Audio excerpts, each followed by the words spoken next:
Hello guys. Uh, it's late night and I am in the garden.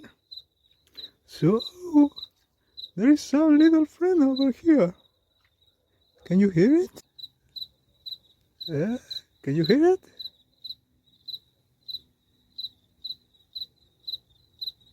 Yeah, cricket.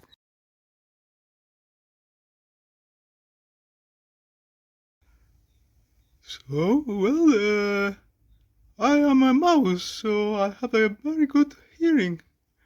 Uh, so I can get clearly what they are singing. Yeah, but I was wondering if humans actually can get the song of the real song that the crickets make. Yeah. Uh, so we will analyze a bit this the sound of the crickets. Uh, but first, uh, you may be wondering, uh, how do crickets make this sound? Yeah, it's very special. Yeah. So I started doing some research. Let's see.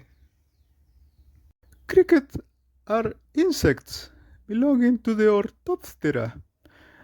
We live here in Santiago of Chile, so it's very likely that our cricket friend that was not available for interview belongs to the species called Grillus fulvipennis. Yeah, that is broadly available here in Chile.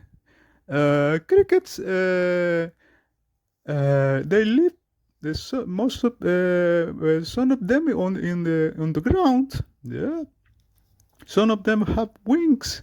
Others are wingless. Yeah, it is the male winged cricket that produce the songs, mainly to attract female crickets. Uh, this is done by a mechanism called stridulation. Yeah. Uh, Here you can see another paper. The stridulation is a mechanism in which a part of the body wraps another part of the body of the insect and makes the sound. Yeah. In the case of the cricket, under the right wing, there is a file that it is a row of teeth, and this row of teeth is wrapped by a border of the left wing called the scraper. Yeah, this rubbing action makes the wings enter into resonance at some frequency, special frequency, depending on the species. Um, there is another paper here showing more of these teeth. Yeah, the separation, it depends also on the species. Here and also on the part of the wing. Yeah, it's not the same. In some wing, in some part of the wing, the separation is different from to compare to another part of the wing. Yeah. For example, here the separation between the teeth is around 30 micrometers. Yeah. So and the frequency that they will rub the teeth with the scraper. It will depend on the speed of the wings that they move.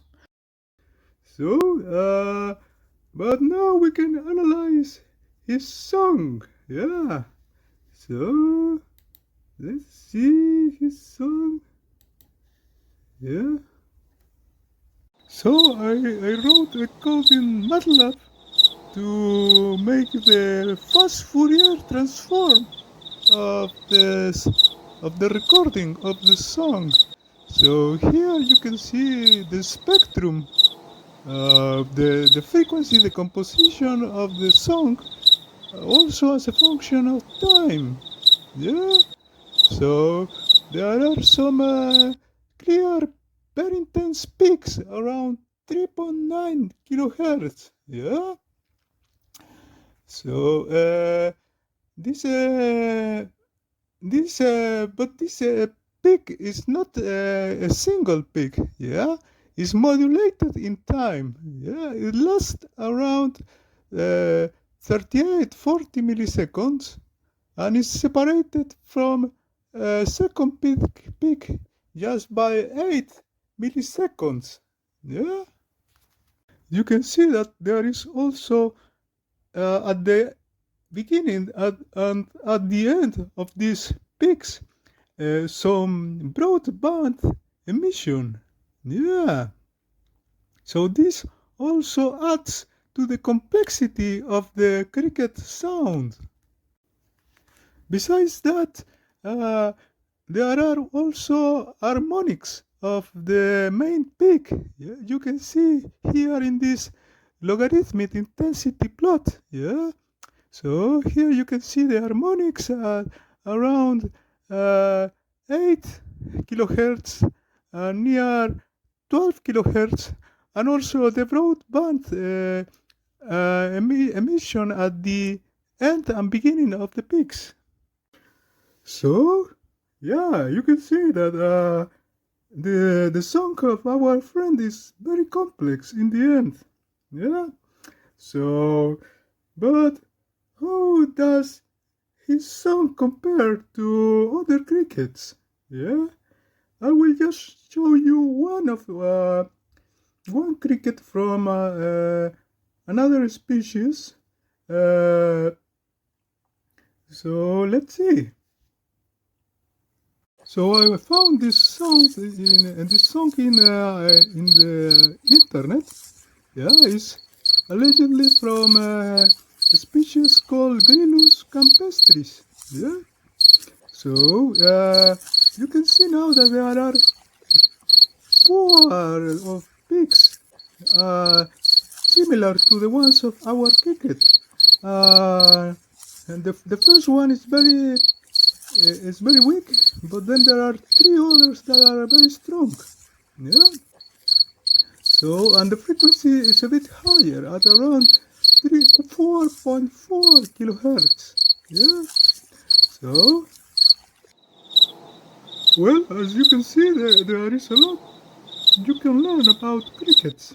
Yeah. So you can go to your garden and make some recordings, or you can find recordings in the internet. Yeah. So I hope you like this video. Yeah. So see you around. Bye.